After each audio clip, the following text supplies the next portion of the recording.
स्वः तत्सवितुर्वरेण्यं भर्गो देवस्य धीमहि धियो यो नः प्रचोदयात्।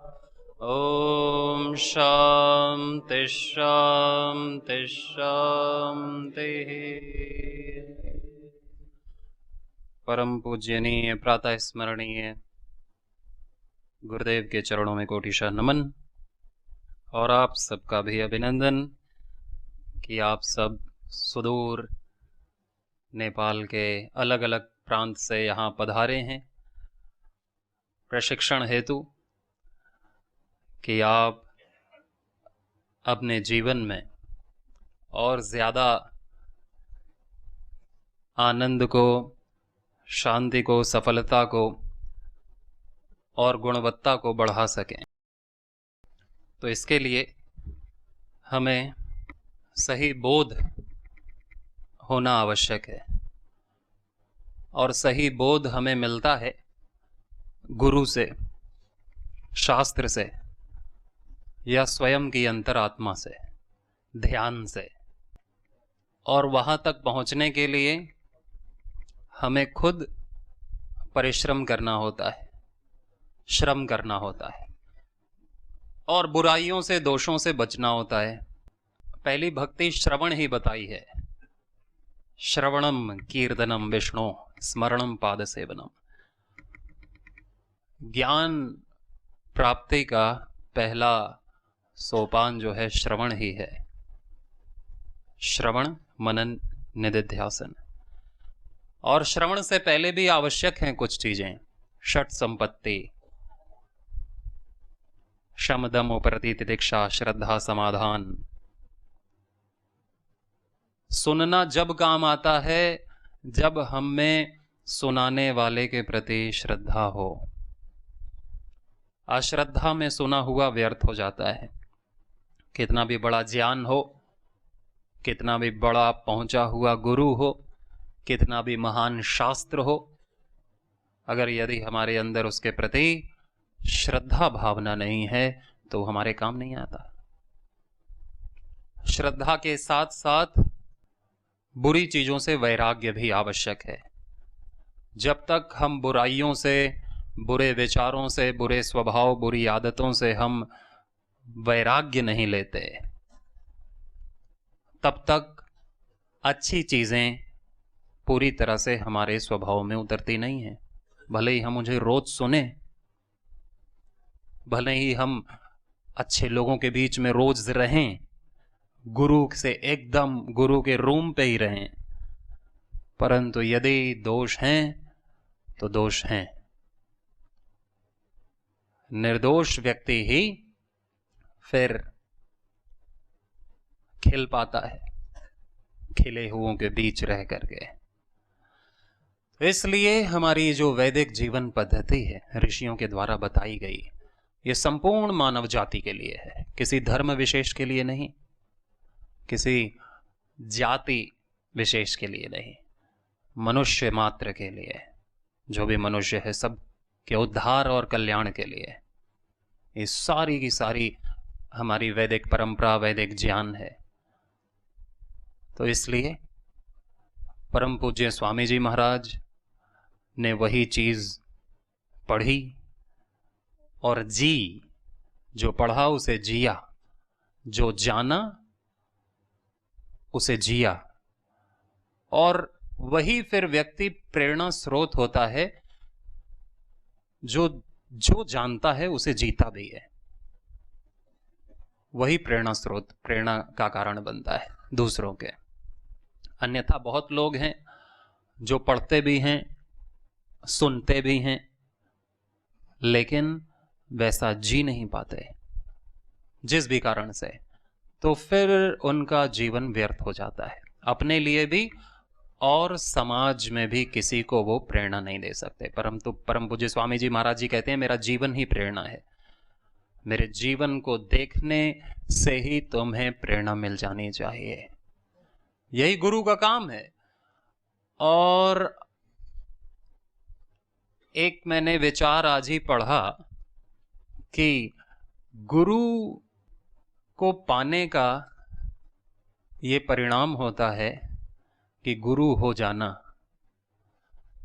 गुरु बनाने का और गुरु पाने का ये परिणाम होता है कि गुरु हो जाना।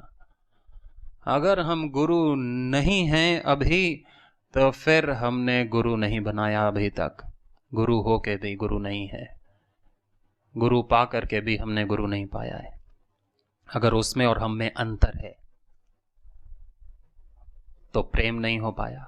प्रेम एक कर देता है, हम एक नहीं हो पाए, तो इसलिए केवल फिर बाहरी बाहरी चीजें हो जाती हैं, संबंध फिर टच नहीं है, अनटच्ड है।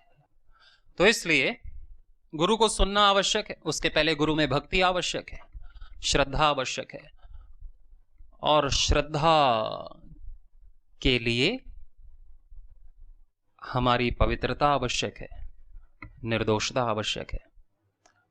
सुबह से शाम तक जो हमारे महर्षियों ने हमारी दिनचर्या बताई है, चाहे वो अष्टांग हृदयम में है, चरक संहिता में है, कि हमें सुबह उठना ब्रह्म मुहूर्त में, और ब्रह्म मुहूर्त में उठ करके भगवान का ध्यान करना, प्रणाम करना, धरती माता को प्रणाम करना, माता पिता के चरण स्पर्श करना, उनका स्मरण करना, अगर वो पास में नहीं है तो गुरु को प्रणाम करना, और फिर ऊषापान, पानी पीना,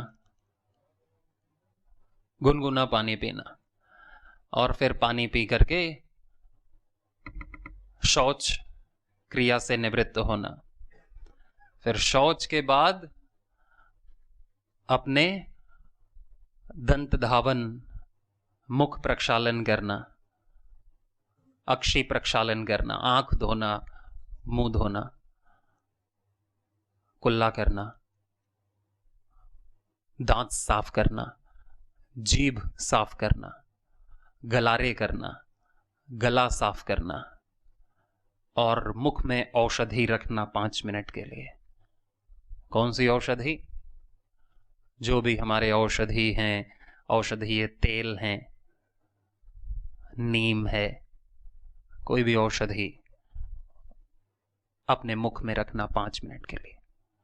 तो उससे ओरल हेल्थ अच्छी रहती है हमारे मुख की, मुख में दुर्गंध नहीं आती। नहीं, मुख के बहुत सारे रोग होते हैं, दांत के, मसूड़ों के, जीभ के, टॉन्सिल, गले के, और बहुत सारे बैक्टीरिया पनपते हैं। और फिर जीभ की सफाई, पहले शरीर की सफाई तो आवश्यक है। शौच का बहुत महत्व बताया योग दर्शन में। तो ये एक सुबह की दिनचर्या है कि हम फिर अपनी आंख को भी और मुंह को भी धोएं, साफ करें, और फिर नस से करें। नस से जानते हैं? नाक में तेल डालना। कौन सा तेल? अणु तेल है ना, कफ के लिए अच्छा है अणु तेल, मस्तिष्क के लिए बादाम का तेल, षड़बिंदु तेल, सरसों का तेल, ज्योतिषमती तेल, ये अच्छा है। नाक की सफाई जरूरी है। फिर कफ निकलेगा। नाक से अगर कफ निकला तो हमारी आंखों के लिए भी अच्छा है, हमारे बालों के लिए भी अच्छा है, हमारी स्किन के लिए भी अच्छा है। झुर्रियां भी नहीं आती हैं, खांसी भी नहीं आती है, और बहुत सारे ENT प्रॉब्लम्स दूर हो जाते हैं। प्रतिदिन का है ये नस्य करना। और फिर आंखों को धोना ठंडे पानी से, आंखों के लिए अच्छा है। फिर उसके पश्चात शरीर में तेल मर्दन करना, शरीर में तेल लेपन, तेल मर्दन, थोड़ी मालिश करना। उसके बाद व्यायाम करना, पसीना निकालना, आसन करना, प्राणायाम करना, आसन प्राणायाम के बाद ध्यान करना।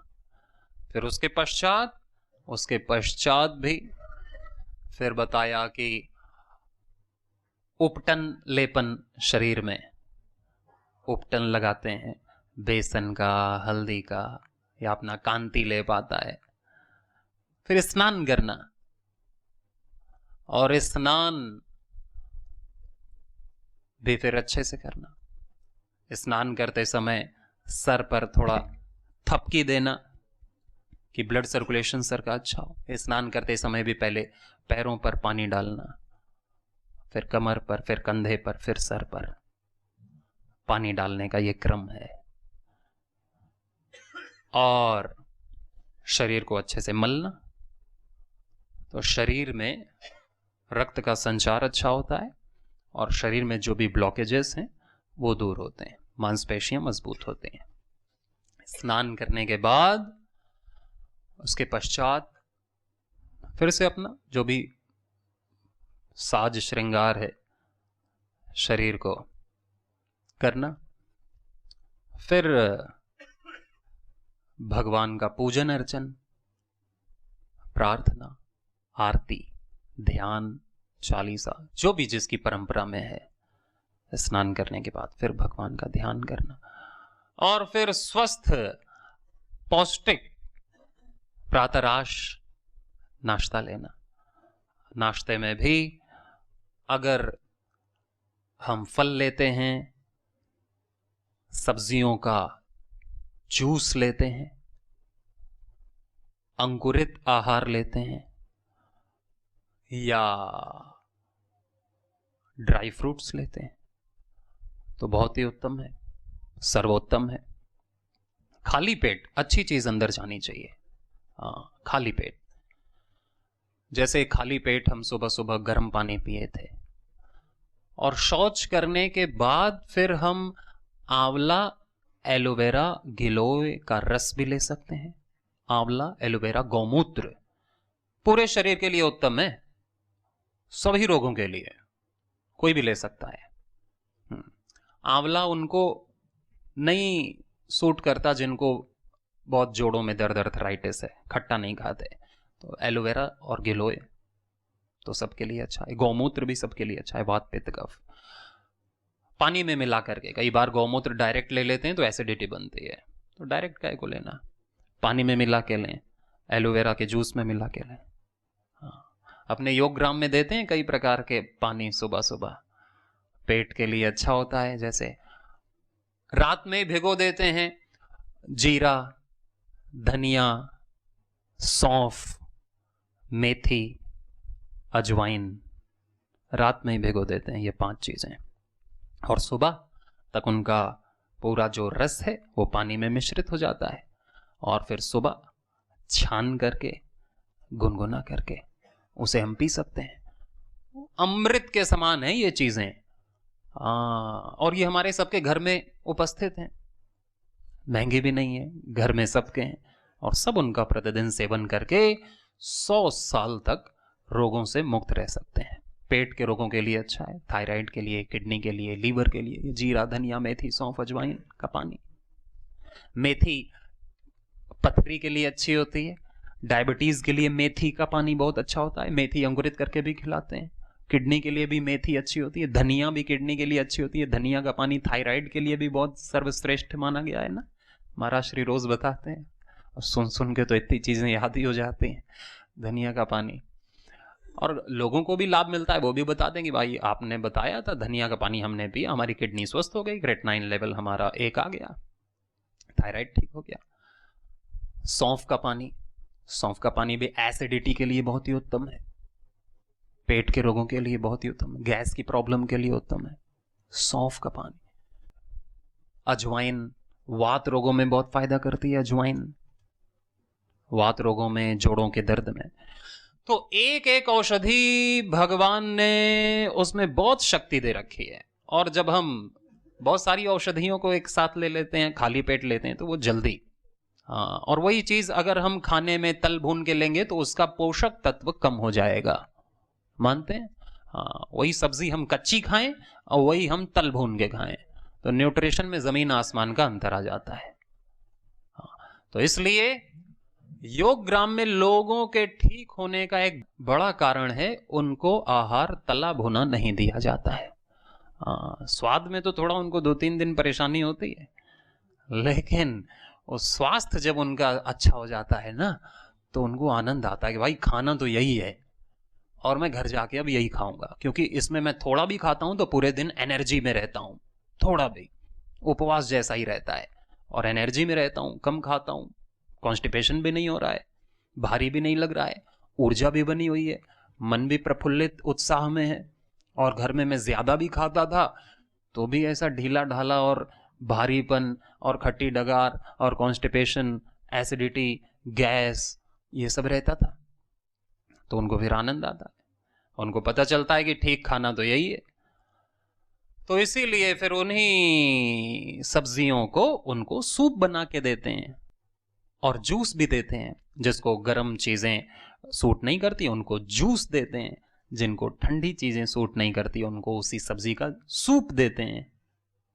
ठीक, तो वो तो अपने हम देख लेते हैं रोगानुसार डॉक्टर्स के किसको क्या देना है। और फिर हाँ, नाश्ते की बात चल रही थी, पेय की बात चल रही थी, पानी की। तो हमें फिर शौच के बाद एक, या शौच के पहले भी ले सकते हैं जिनको समस्या हो तो ये अपने रोगानुसार पानी। हृदय रोग में अर्जुन की छाल दालचीनी का पानी देते हैं।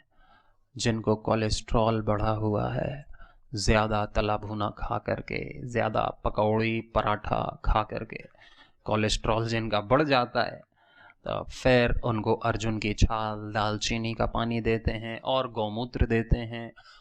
फिर बाद में लौकी का जूस, लहसुन ये भी देते हैं, प्याज का रस ये भी देते हैं।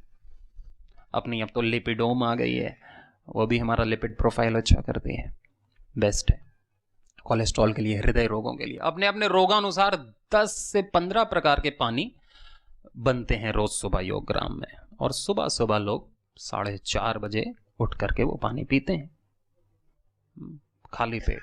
खाली पेट चाय पीना तो जहर के बराबर है। खाली पेट कोई भी प्रकार का हमारे शरीर में केमिकल हानिकारक ना जाए, अमृत ही जाए, औषधि ही जाए। गर्म पानी अपने आप में औषधि है। गर्म पानी अपने आप में शरीर को डिटॉक्स करने के लिए अति उत्तम है।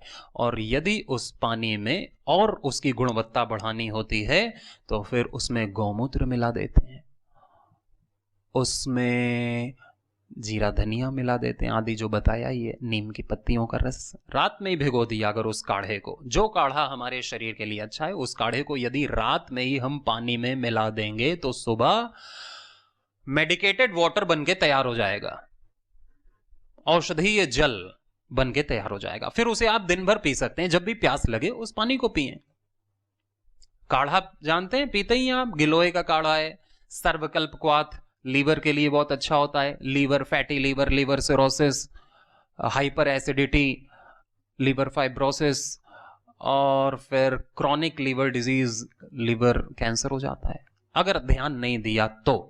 ज्यादा गरिष्ठ खाना जो खाते हैं, भोजन नहीं पचता है, लीवर पर जोर पड़ता है। और ज्यादा केमिकल की गोलियां जो खाते हैं, अंग्रेजी दवाइयां खाते हैं, उनका भी लीवर खराब होता है। शराब पीने से भी लीवर खराब होता है, कई बार बिना शराब पीने से भी खराब हो जाता है। तो फैटी लीवर तो फर्स्ट ग्रेड का, तो फिर हमें सतर्क हो जाना चाहिए, कपालभाति करना चाहिए, वो तो करते ही हो आप सब।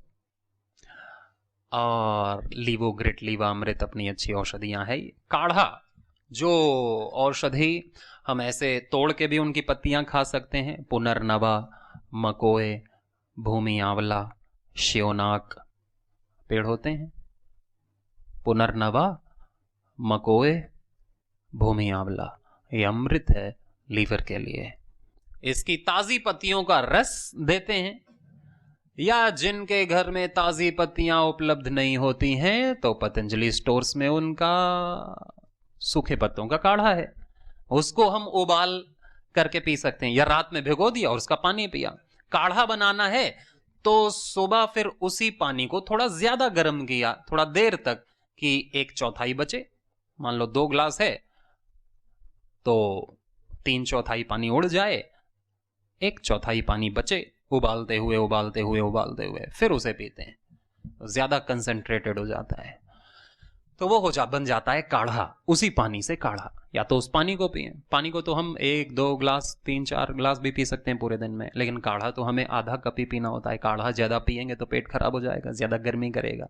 तो काढ़ा और पानी में अंतर है। काढ़ा हम सुबह शाम लें, और पानी हम 1 2 3 4 ग्लास पी सकते हैं। नॉर्मल पानी भी पीना जरूरी है, सादा पानी भी पीना जरूरी है। औषधीय पानी भी दिन में हम 2-3 ग्लास ले सकते हैं कि औषधि अंदर जाए, तो उसका कोई साइड इफेक्ट भी नहीं है। हाँ, क्योंकि वो भगवान की बनाई हुई पत्तियां हैं, जड़ें हैं, छाल हैं, तो फिर उसका कोई साइड इफेक्ट नहीं होता है ज्यादा मात्रा में भी लेने में, क्योंकि वो उतनी ज्यादा मात्रा में नहीं है और पर्याप्त है। शरीर उसे एब्जॉर्ब करता है क्योंकि वो नेचर है, वो नेचुरल है, तो शरीर उसे एब्जॉर्ब करता है।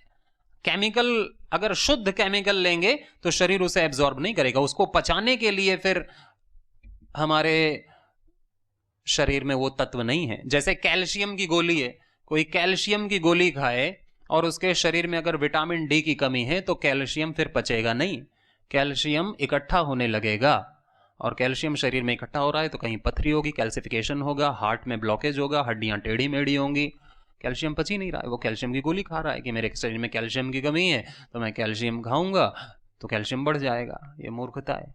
कैल्शियम पचाने के तत्व भी तो होने चाहिए, विटामिन डी होना चाहिए, विटामिन डी फिर पचाता है। विटामिन का क्या काम है? मिनरल्स को पचाने का काम विटामिन का होता है। तो विटामिन की प्रचुर मात्रा होती है फिर इन पत्तियों में हर प्रकार के पचाने के भी तत्व रहते हैं, उसको एब्जॉर्ब कराने के भी तत्व होते हैं, क्योंकि वो प्लांट्स का भोजन है, शुद्ध पूर्ण आहार है, वो हम खाएंगे तो शरीर में वो पूरा एब्जॉर्ब होता है। फिर इसी प्रकार किडनी के लिए सबसे अच्छा होता है गोखरू, गोखरू का काढ़ा। वृक्क दोष हर को आता है अपना पतंजलि का वृक्क दोष हर। गोखरू है, धनिया है, ये किडनी के लिए, मूत्र रोगों के लिए, यूटीआई की समस्या के लिए, बहुमूत्र समस्या हो जाती है ना, मूत्र त्याग करते हैं लेकिन फिर भी लगता है कि भरा हुआ है, खाली नहीं हुआ है, दर्द होता है, यौन समस्याएं भी फिर हो जाती हैं, ब्लैडर खराब होता है, प्रोस्टेट ग्लैंड सूजन आ जाती है, मूत्र मार्ग में बाधा होती है, मूत्र त्याग करने में बाधा होती है। ये सारी प्रॉब्लम्स की अति उत्तम औषधि क्या है? गोखरू। और अब तो और अच्छी औषधियां अपने पतंजलि की बनी हैं, पीआरआई पतंजलि रिसर्च फाउंडेशन के एक्सपेरिमेंट के द्वारा। कौन सी? रेनोग्रेट है, धनिया का पानी, कोरी घनवटी कोरिंडर से बनी है, धनिया से, धनिया का पानी अच्छा होता है, गोखरू का पानी अच्छा होता है, तो गोखरू का काढ़ा भी पीते हैं। फिर उसी की बस्ती भी देते हैं, एनीमा, उसी औषधि को गूदा मार्ग से भी अंदर पास करते हैं कि जो हमारी बड़ी आंत है वो उसको अवशोषित करे उस औषधि को। और बस्ती का बहुत ज्यादा लाभ होता है, बहुत ज्यादा लाभ, खाने से ज्यादा बस्ती का लाभ होता है। जिसको बुखार होता है तो फिर उसे एक तो गिलोय खिलाते हैं, अपना फीवोग्रेट आ गई है, ज्वरनाशक वटी है, और फिर ज्वरनाशक के क्वाथ काढ़े का, ज्वरनाशक काढ़ा भी आता है। ये औषधि या तो वटी है या तो काढ़ा है तो उन्हीं औषधियों की या तो वटी बना दी या काढ़ा बना दिया या पानी बना दिया या उसी का चूर्ण है, उसी की भस्म है, उसी की हवन सामग्री है। इंग्रेडिएंट्स तो वही है, या तो हम मुंह से लेंगे या अनस से लेंगे या उसी औषधि के तेल का मर्दन करेंगे तो औषधि अंदर जाएगी। तो उसी ज्वरनाशक क्वाथ की बस्ती दे देते हैं तो तुरंत बुखार उतर जाता है, ज्वरनाशक काढ़े की बस्ती। फिर उसमें गिलोय भी है, नीम भी है, अच्छी अच्छी औषधियां हैं। और फिर किडनी के लिए ये हो गया, मूत्र रोगों के लिए हो गया, वात रोगों के लिए भी, अर्थराइटिस के लिए भी गोखरू अति उत्तम है। वात रोगों में लहसुन कल्प कराते हैं। लहसुन को रात में भिगो दिया और सुबह उसे चीर करके घी में भून लिया तो उसका तमसपन निकल जाता है, उसकी गर्मी निकल जाती है, क्योंकि कई लोग फिर खाते हैं तो गर्मी बढ़ जाती है उसकी, तो गर्मी ना बढ़े इसलिए उसे रात में पानी में भिगो देते हैं तो उसकी गर्मी निकल जाती है, और सुबह घी में भून लेते हैं तो उसकी दुर्गंध भी निकल जाती है और उसका पौष्टिक तत्व एकदम बना रहता है। तो लहसुन भी वात रोगों में अति उत्तम है। जिनके जोड़ ज्यादा दर्द करते हैं, वात बढ़ा हुआ है, कोलेस्ट्रॉल, बैड कोलेस्ट्रॉल को भी कम करता है लहसुन। और लहसुन कल्प, कल्प यानी कि पूरा दिन खिलाया, पूरा दिन, सुबह, दोपहर, शाम, जो भी भोजन का समय है, उसको वही औषधि देते हैं जो शरीर के लिए अच्छी है, वही आहार देते हैं जो उसके स्वास्थ्य के लिए अच्छा है। उसे कल्प कहते हैं, कल्प। तो लहसुन कल्प कराया। जैसे जिनको हृदय की समस्या रहती है या हाइपर एसिडिटी है, तो उन्हें लौकी कल्प कराते हैं, लौकी खिलाए खाने के समय, पूरा लौकी का ही सूप, लौकी का ही जूस, लौकी खिलाते हैं। और जिनको फेफड़ों की समस्या रहती है तो उन्हें खजूर कल्प कराते हैं, खजूर खिलाया, सुबह भी, दोपहर भी, शाम को खजूर कल्प। या चने का कल्प, सूखे भुने हुए चने का कल्प कराया। इसी प्रकार अलग अलग औषधियों का कल्प कराते हैं कि बाकी चीजें बंद, केवल वही दी जाएंगी जो स्वास्थ्य के लिए ठीक है। और एक ही चीज सुबह भी, दोपहर भी, शाम भी। 3 दिन हमारा कल्प चला लौकी का, और तुरंत ठीक होता है। डायबिटीज में खीरा, करेला, टमाटर का जूस, इसका कल्प कराया सुबह भी, दोपहर भी, शाम को भी। या जामुन का कल्प कराया, जामुन सुबह, दोपहर, शाम।